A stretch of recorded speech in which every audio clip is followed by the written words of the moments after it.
Good afternoon, good morning, wherever you are in the world. Welcome back to one of SAMexpert's regular webinars, podcasts, or whatever you want to address it as.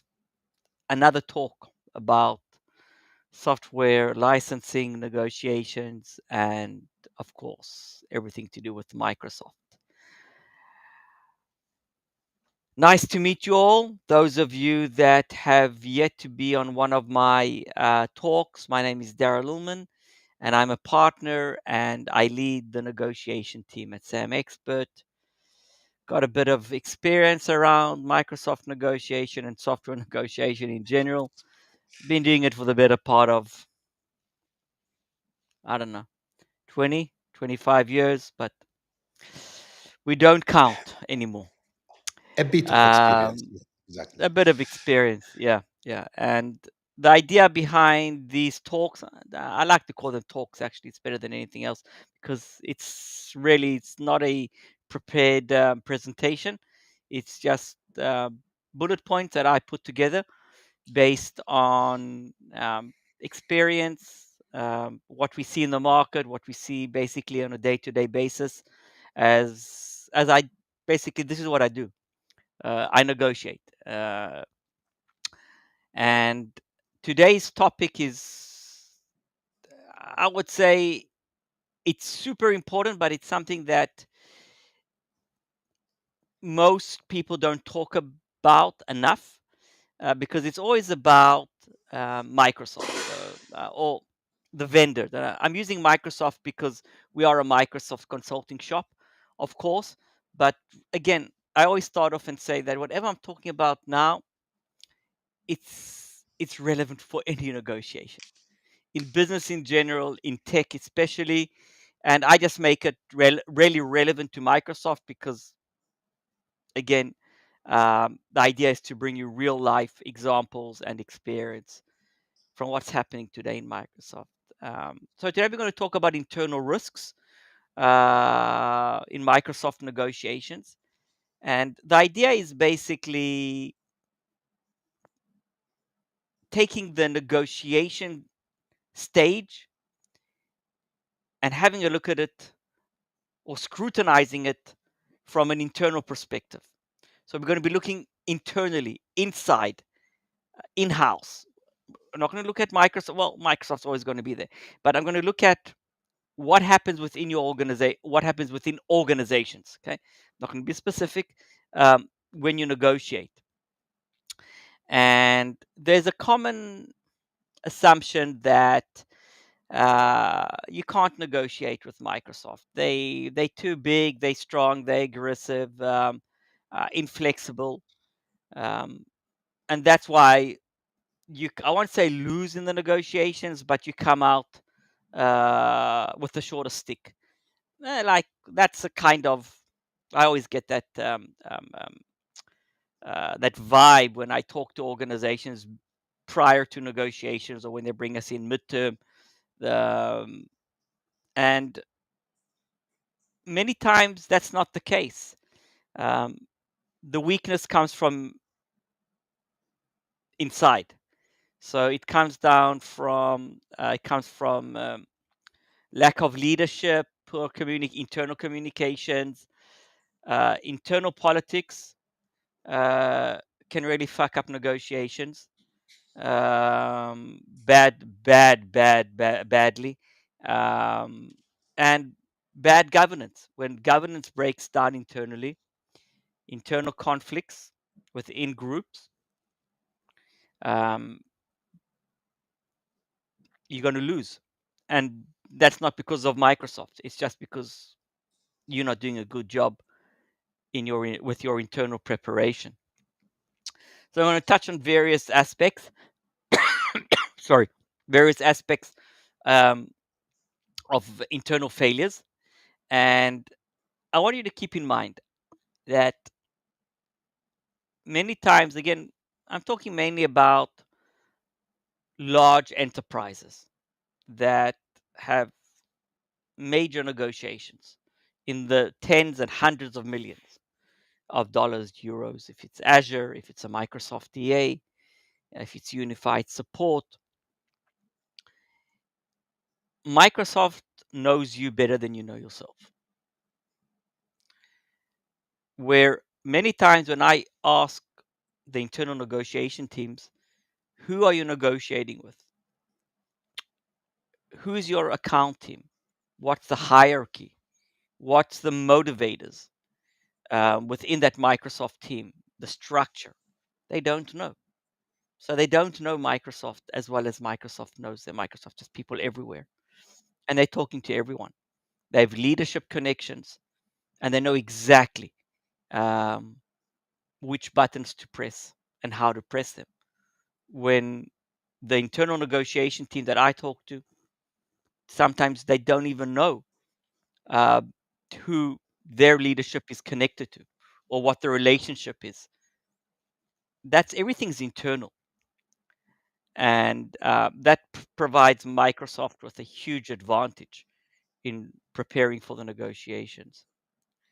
Many times, procurement that leads the negotiations, um, from their perspective, they focus only on savings.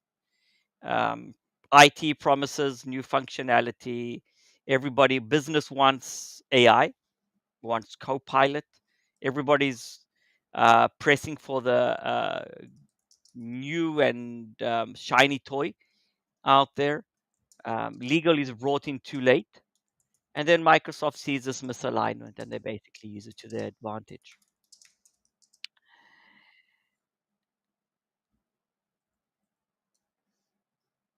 Let's talk a bit about the misalignment. I think this is one of the most um, common pitfalls that you can encounter. Um, and that's how do you sync or how good is the synchronization, sorry, between IT procurement and legal? Are the, do you have internal alignment? Are these groups aligned?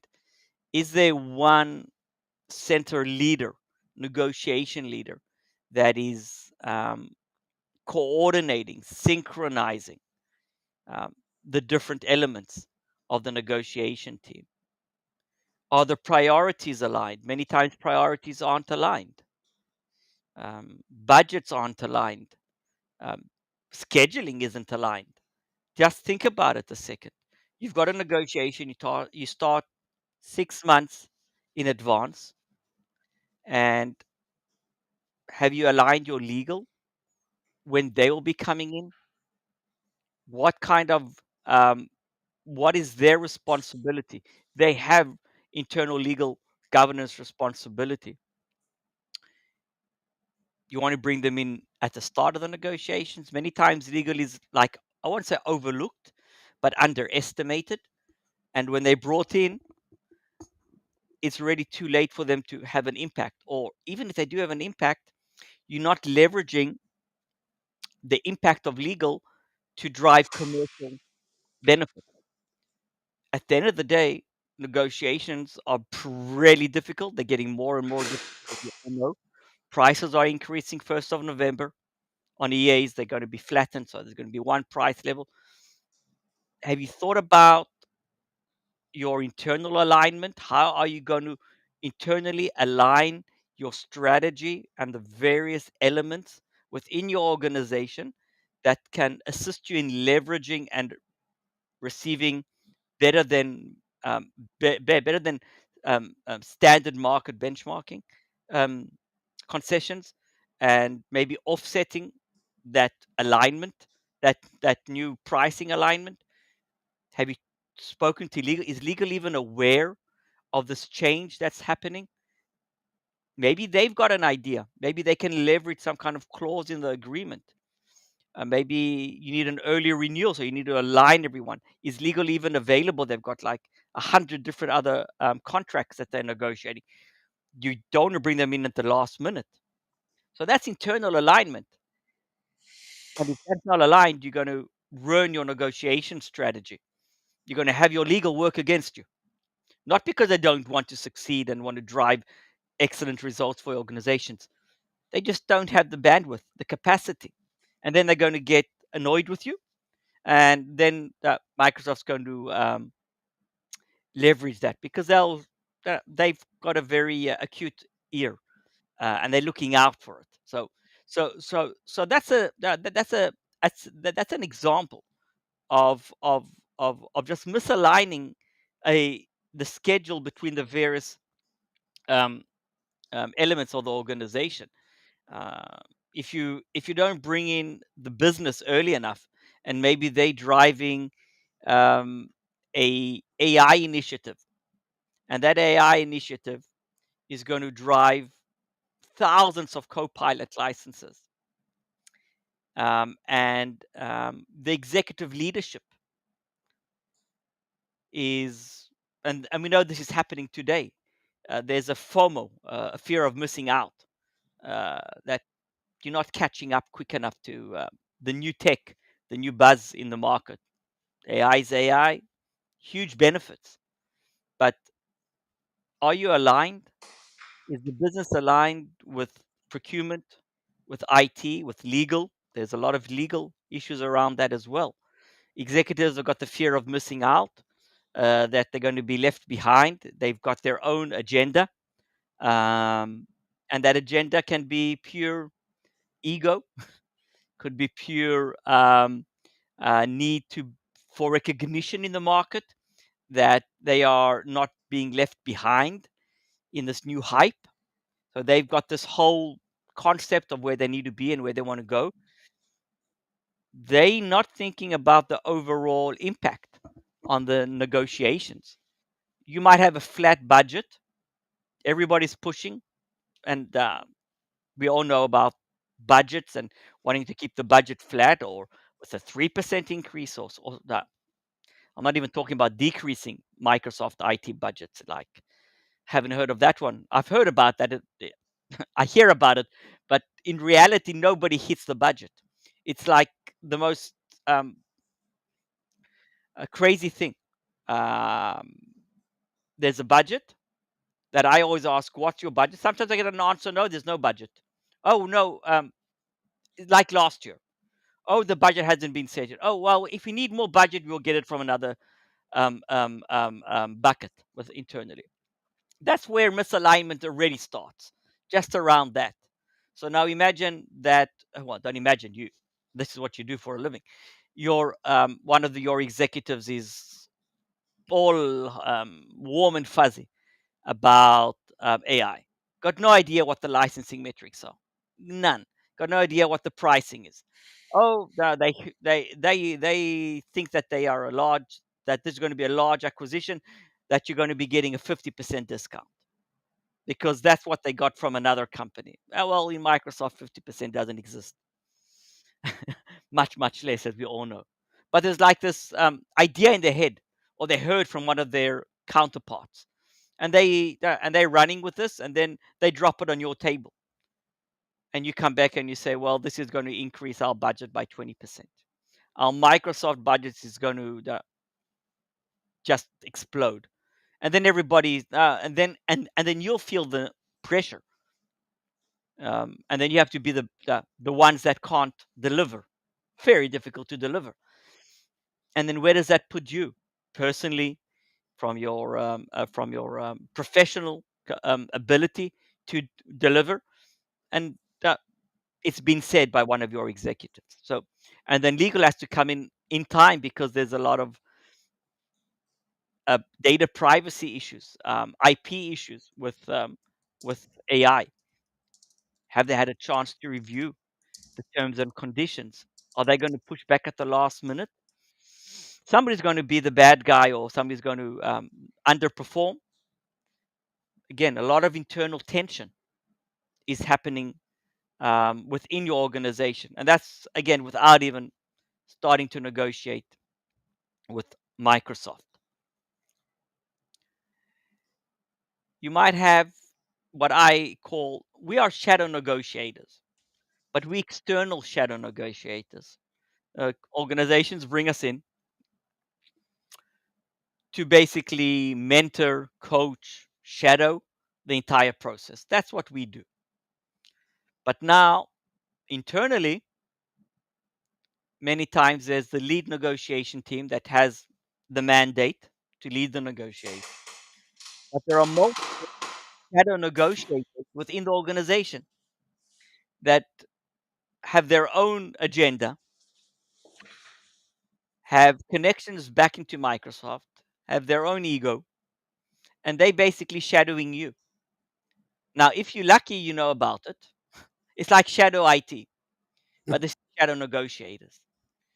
And that's the worst to have. And that shadow negotiator could be either an executive that believes he's doing a better job than everyone else, and is bypassing the negotiation team. So you might know, you might not know. He might just say, "Oh, I'm just having a conversation with."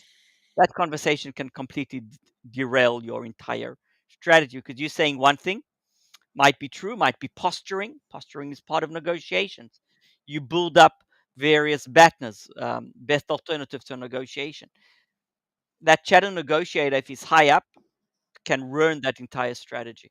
If he's too low in the organization and he just wants to, um, the, um, I'm looking for the right word, wants to promote himself in the eyes of Microsoft, or thinks he can, or she, not only he or she, can basically push some kind of agenda, then they're going to again um, make you look really, really bad, and everything's going to fall back on you as that lead negotiation team. So you have a responsibility, and that comes to one of my um, additional points around internal communication. So internal communication many times breaks down because there's no communication. I'm not talking about sending an email, updating the team on the process. No, I'm talking about internal internal communication as a negotiation strategy, where you at the start of the process you set out a communication plan, and the communication plan basically breaks down roles and responsibilities, negotiation strategy, targets, scheduling, governance. And you communicate that, and you give every single person that has um, impact on that potentially can have impact on the negotiation a role. And then you update the team on a ongoing um, schedule. And if you don't do that and you leave everyone in the dark, or you think that you're just providing updates, but you just like um, letting everyone know that, okay, this has happened. We've got a meeting here. We've got a meeting there. It's not structured. They feel that they are out of sync. They're being left out. And then, as I said, egos come into play, politics come into play. Um, Again, misalignment internally. Microsoft will figure it out really, really quickly. So, again, communication is really, really crucial. I touched on I touched on clear targets. Now, I've been negotiating for the better part of 20 plus years. Um, I lecture on negotiations. I teach negotiations. And I am continuously blown away when I ask the basic question, when I start off any kind of consulting engagement. What is your what is your targets? What is your fallback position? Not red lines. That's something. What's your fallback position? What are your viable alternatives? Last year's budget. Um, we can't increase our budget by more than 3% from last year. They're like very general. Targets need to be attainable, measurable. communicated and approved. They need to be smart objectives. They can't be general. You need to set these targets out at the start. You need to have your external Microsoft targets. You need to have your internal targets. And everything needs to be communicated and approved. And continuously through the negotiation stage, negotiation period, you need to check yourself continuously against what you set out to achieve. Again, this is, to my opinion, one of the biggest, or one of the or the main reason for not attaining or meeting targets, because they're not really set and there's no firm target. It's like a moving target. You need a set target, and that's going to align everyone in the organization. Yes, Sasha. I have a question. So you mentioned that you need to have clear targets, and also kind of mentioned that they need to be realistic. I have a couple of questions, and I apologize if you wanted to cover them. Maybe I'm jumping a bit up front. Dealing with Microsoft in particular, because we have Microsoft in the title of this conversation, but also bearing in mind other vendors. What are the usual price increases, budget increases should we have in mind? I'm not saying target. We can still target having the same budget, whether that's realistic or not. But what is the usual expectations that should be set as a default in mind, roughly? And how would you suggest procurement that usually takes care of the negotiations to quickly get the grasp of the reality of where they're going into? Because they have to deal with hundreds of vendors, and they only deal with Microsoft every 3 years, and this date is approaching. They need to understand what they're dealing with. Do they have a shortcut? Do they have a reasonable way? I'm not saying to benchmark the discounts yet, just to understand what they should be expecting at the start, so there's no shock. So let's not forget, Microsoft is for most organizations, the biggest IT expense, or one of the biggest expenses in general. For a small organization, everything's in proportion to the size of the organization and the revenue. But Microsoft was probably the number one expense, meaning that you need to have a lot of respect um, when preparing for your negotiations. And when it comes to budgeting and understanding what that budget should look like, what the target should look like, you need to take a good look at what you're paying today. Again, something that's overlooked. It's just a fact. When I ask for current agreement spend over the last 3 years, plus additional true ups, or not, well, today they're not true ups, but additional expenses over the term of the agreement, and what was the previous discounting, and then concessions. Organizations need to go and dig it up. It's not something that they have at a press of a button, so they don't have the baseline. So you need to have the baseline plus whatever growth you've had. You need to add on to that your business predictions on growth. So if it's Copilot, if it's additional licenses, if it's Fabric, or I can go on. There's a million different options out there. New security, you might be migrating from one competitor product to another, to Microsoft. Your Azure spend, does it come into play? Your unified support, if you have unified, that's going to go up, of course, due to your increase in your EA and Azure spend. So you need to first, as a rule of thumb, you need to gather your current baseline. what you paid over the last 3 years. See how that's gradually increased. It doesn't decrease. Add on your forecasting,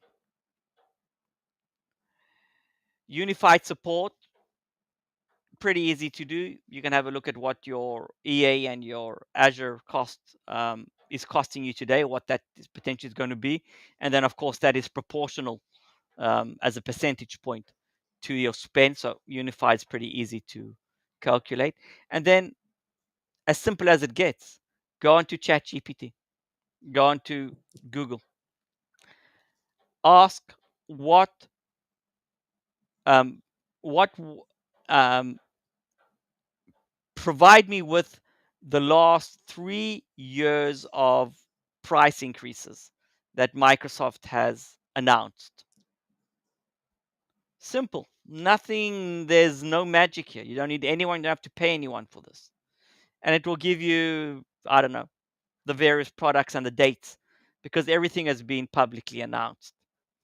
So you can take, if you've got E3, you'll see that E3 increased. There was one increase for, I don't know, 12%, and there was another exchange rate alignment for various countries. So you just have a look at your country. You can take that, and then just have a look at your, I don't know, what's the current foreign exchange rate fluctuation in your country compared to the US dollar in the last 12 months, just to align. So there's like simple steps that you can take, build it into a nice Excel sheet, and you've got a decent um, prediction of what your budget is going to look like. As a rule of thumb, that's going to be 25 to 35% higher than your previous agreement, if you're lucky. And I'm not exaggerating. Just the last um, announcement by Microsoft to align the pricing waterfall in the EA is going to hit level D customers by 12 to 15%. Plus other increases in price and whatever else has happened, 25% increase. I haven't even added Copilot. So yes, it's predictable and you can prepare for it. And then you call your CFO and he's like, I don't care. I need you to be on only 3% above Oh the yes, I previous need you budget. to stay 3%. Yeah, align it uh, um, our growth or our budget predictions. Mm, It doesn't work like that. So you again, this comes back, Sasha, to internal alignment. If you don't align your organization on what's expected mm. from a price increase and why, okay, and you miscommunicate, they're not going to. They don't understand or accept that Microsoft has increased their prices by 20%. Nobody does. So they'll push back and say, but why should we pay Microsoft 20%? This hasn't been budgeted. What are we getting from them? So again, this goes back to internal communication, alignment, preparation, budget discussions. You can't blame Microsoft. Well, you can blame Microsoft for a lot. They do what they do. They are a commercial company. They've got investors. They're doing what they need to do to get the business um, to continuously grow their business. You've got a responsibility to your organization. So again, alignment, alignment, alignment. Um, a number of additional pitfalls that come to mind.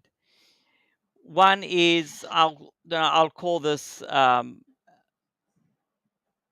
for lack of better words, novice leadership. So you put the wrong person to lead the negotiations. Um, Someone that doesn't have the right experience, doesn't have the ability. Again, I'm talking about large negotiations. Um, doesn't have the ability to carry themselves at a level that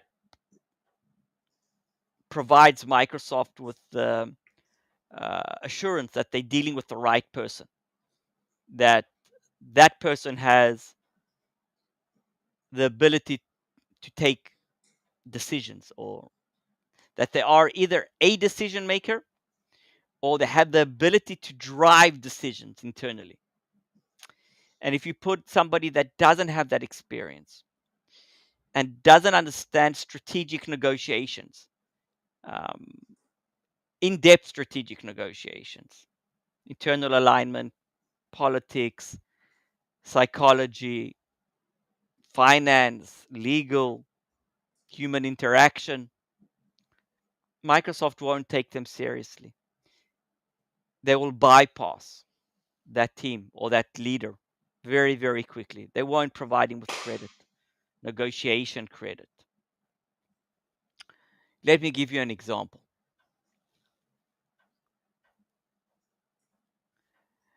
Very recent example from today. So I was on a conversation with one of our clients, very large enterprise. They in the midst of renewing their enterprise agreement. Their enterprise agreement renewal is coming up in a few months, and we started the process on time, doing all the process, the diligence, internal alignment, everything that I've just discussed. It came to my attention today that a very senior leader in the organization is going to be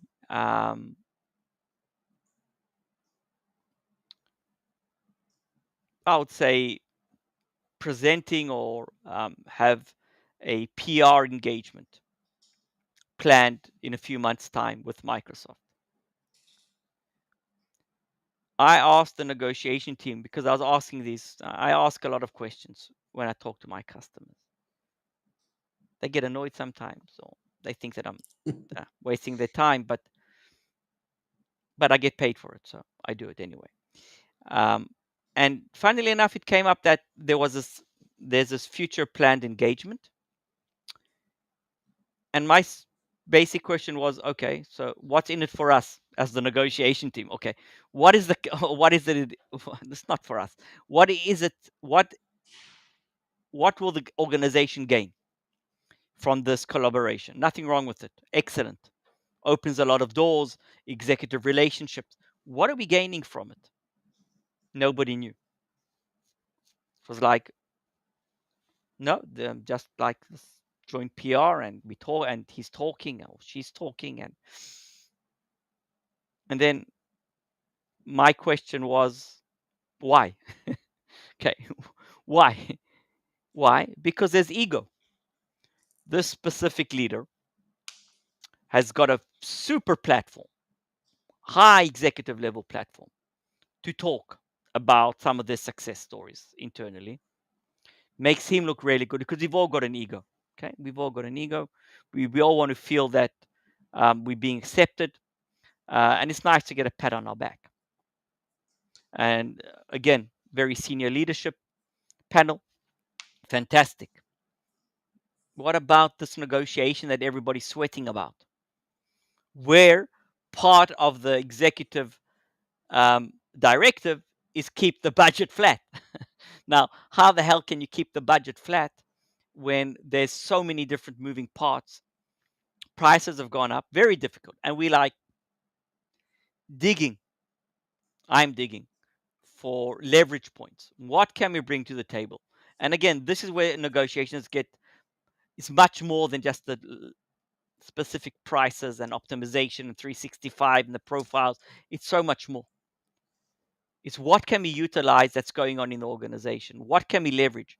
And I saw this and I said, hell, okay, this is huge leverage. This is a game changer.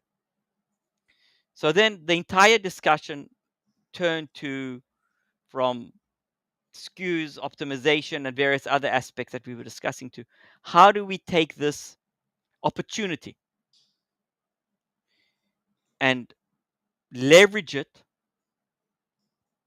in order to drive the results that we want for the negotiation. Now, this is alignment. This is about the negotiation team leadership internally communicating to the organization what's happening, highlighting any kind of potential risks or opportunities, and having a hand on the pulse of the organization and what's happening with the executive team and the relationship. Internal alignment. Okay, this is crucial. It's critical.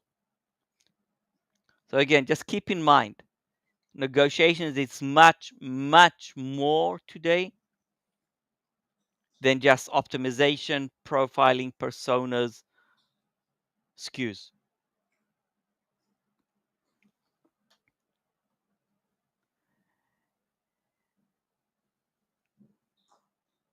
Internal politics, conflicting agendas, huge. Um, Again, the larger the organization, the more politics there are. It's again, I'm going back to, and I've said this, and I know I'm repeating myself. I'm aware of it. Egos. Egos is one of the top reasons for negotiations failing or going in the wrong direction. We all have egos. One of the things that I can share with you that I've learned over the years, and I didn't, not my personal saying, but I've learned from other people. Leave your ego at the door. So it's easier said than done. And with internal politics, it's all about ego.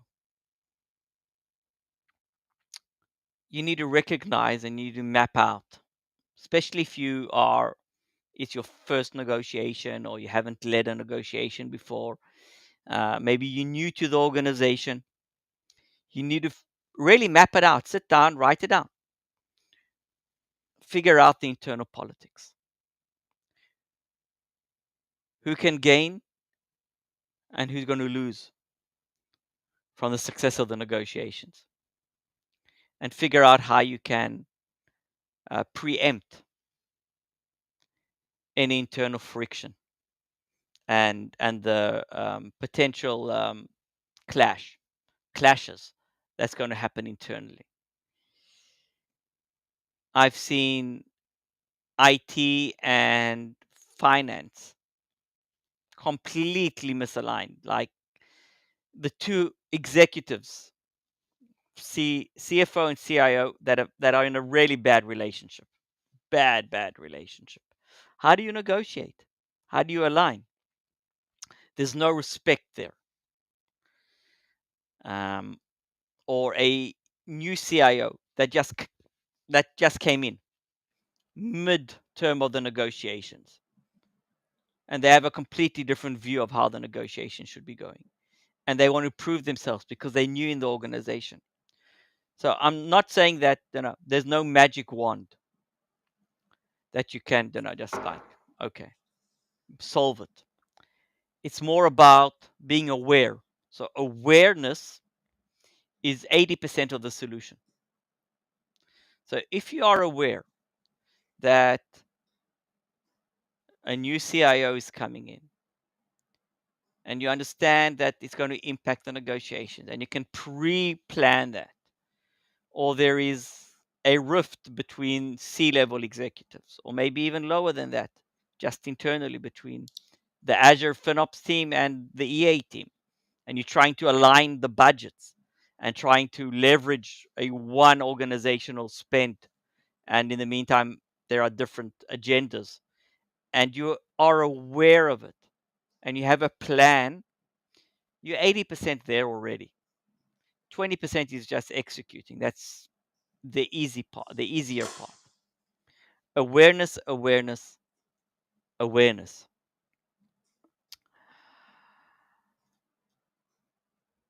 So how does Microsoft exploit all this that we've done, the various areas that we've just talked about? Microsoft's teams are, now I'm saying something that again, it's obvious, but I'll say it anyway. they trained really well. And especially senior account execs, they know what they're doing. They have an entire team behind them. They need to provide a plan ahead of time for the negotiations. It's not they enter into the negotiations hoping things are going to go well. They have a set revenue target, not not 5% or 3 or 5 to 10%, or it's a set hard revenue budget. Keep that in mind. So they know exactly that is their that they have their revenue budget, they have their fallback budget, they have everything. Now they need to pre-plan and they need to showcase it to their managers at the beginning of the fiscal year. And they go through a review process. And there's an internal methodology. And they have to fill out forms. So they are forced to prepare a negotiation strategy with all the elements that we've just discussed and much more. Something that you are not forced to do because you don't have a revenue budget, you have a spend budget, and spend budget in most organizations, there's no set negotiation protocol. There's no chief negotiation officer. In Microsoft, there's a chief revenue officer. Do you have a chief spend officer? Do you have a strict negotiation policy and methodology? There are organizations out there that I work with that do have it, but that's a handful of organizations out of thousands that actually do.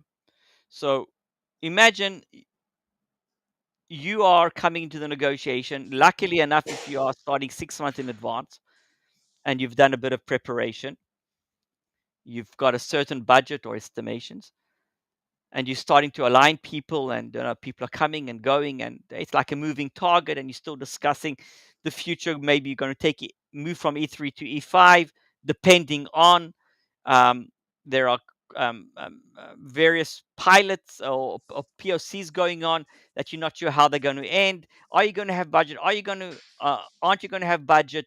Um, you have a new CFO coming in. What's his view on it? It's like everything's moving. And then on the other side, you have Microsoft. They really well aligned. There's no internal conflicts. Revenues have been set at the beginning of the year, and you don't miss your revenue. You have fallback position. You've scoped out who the influencers are and who the decision makers are within your customer organization. Everyone's aligned. The plan has been signed off, and you're on a weekly or monthly basis, you're reporting back on progress. So this is how Microsoft is doing it. Then what about you? You're out of the gate many times already at a disadvantage. And Microsoft knows this. It's not new to them. But for some reason, when I start off the process with organizations that have done this so many times before, either there's overconfidence. Oh, yeah, we've done this. We know what we're doing. And they don't go through the entire process that I've just described because it's overconfidence, ego, or they just don't have the right experience. Where Microsoft, because they are a commercial company and they execute, every single renewal is planned. And you can't expect to meet them at the same level and drive the results that you want if you don't meet them in the preparation stage at the same level. It's just not going to happen. So it's not only about Microsoft, as I said, It's about your internal risks and alignment. Thank you, Sasha. Yeah, we have a comment or a question. Let's see. Many organizations have procurement departments, but they are not used to work on large, complex deals like Microsoft. Absolutely. As I said, this is the biggest contract that they're ever going to have.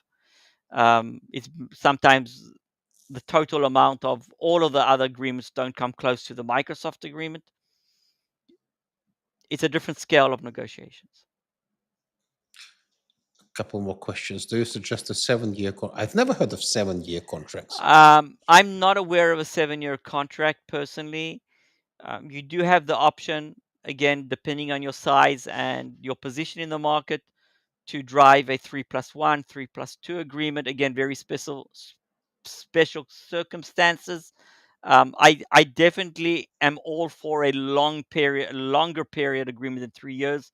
You want price protection, you want peace of mind, you want a clear budget, and 3 years goes very quickly. And anyway, you need to start preparing 6 to 8 months in advance. So it's actually not a 3-year contract; it's a 2.3, 2.4 month contract. Can I actually drop in a warning about long-term contract and what Daryl said, price protections? Be vigilant on the lookout for what they put in the small print, because we often saw 5-year agreements where the price protection was only guaranteed for the first 3 years, and then there was a repricing or stuff like that. So, or discounts going on only for the first 3 years. So if there's a long-term contract, make sure that all the benefits you're getting actually span across these 5 years. This is another thing that procurement teams are not trained to see.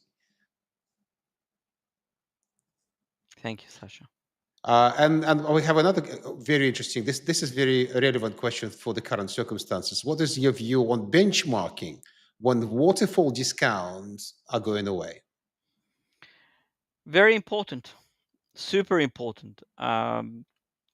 You need to have benchmarking information regarding what's happening in the market, especially with the realignment of waterfall discounts in enterprise agreements. It's the biggest, to my opinion, it's the biggest licensing change in 25 years. So for those of you that were introduced to enterprise agreements in 2000, 1999, 2000, 2001, when enterprise agreements came out. Since then, there's been no change to really no change to the enterprise agreement structure. Everyone, the last 20 plus years, has got used to the 4-tier pricing levels, A, B, C, and D, and that you are rewarded just based on your size, even pre-negotiations. That's going away. That's going to be non-existent for online products coming November 1st. You need to be prepared for that, and you need to benchmark yourself and have a really good finger on the market pulse and what's happening. So yeah, absolutely, that's a good point. I just received a fantastic comment to post on LinkedIn, which was related to this recent move by Microsoft.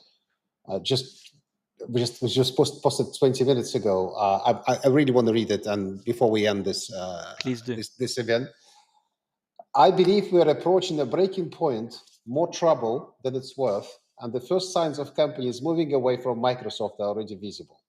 Of course, there are large organizations that never relied on Microsoft solutions in the first place. But given the current direction, I wouldn't be surprised if one day not using Microsoft products came with some kind of penalty. Just kidding. Or maybe not. Microsoft's strong push to shift from EA to CSP and mca-e actually might seem attractive in the short term. Yes, in certain services, you can still lock in pricing for a longer period. But the core issue remains uncertainty that repeats year after year. Who can truly be comfortable with that? Is this really how partners treat each other, partners related to Microsoft? Renewals will happen one way or another, but the consequences of the choices we make today will surface in the years ahead. And when the real discussion may no longer be about licensing models, but about how essential Microsoft truly is for some business aspects. Excellent statement. I can only second that. I can only second that. It's an amazing one. Yeah, this is, to me, this is how you should approach negotiations with Microsoft. Of course, many organizations treat Microsoft as a business partner. And it's, to an extent, it is true. They deliver essential services, which are de facto standard, ubiquitous services. The security products are praised by many CISOs that I know. And with the right technical approach, yes, they are your technology partner. They may be your enabler. On the other hand, sometimes we see aggressive tactics in sales, in pushing up prices. It's all under the disguise or the label of setting more value. And some of the things that we see from the sales teams, I don't appreciate them. I would put it very lightly. So in many cases for salespeople, you are a partner as long as you continue paying and meeting their targets. The second you stop meeting their targets, the second you don't buy that copilot, that partnership disguise may very quickly dissipate. So I will second Daryl. He said many times, don't be afraid to negotiate with Microsoft. They may be intimidating. They may be a massive business, very strong position, strong products, monopolies in many cases. Still, yet you are a client. You are a client. You are valuable. You are that vehicle that keeps the shares going up and the revenue increasing 30% year on year. Don't forget that. Thank you for that last note. I couldn't agree more. Keep that in mind when you negotiate your next deal. You are super important to Microsoft. So thank you very much, everyone. Thank you for joining today and staying with us. As usual, we'll be posting the session to our channel, YouTube channel, LinkedIn. Visit us on our website. And again, appreciate you taking the time off today and spending it with us. Thank you and have a good day. Thank you, Daryl, and thanks everyone. Goodbye.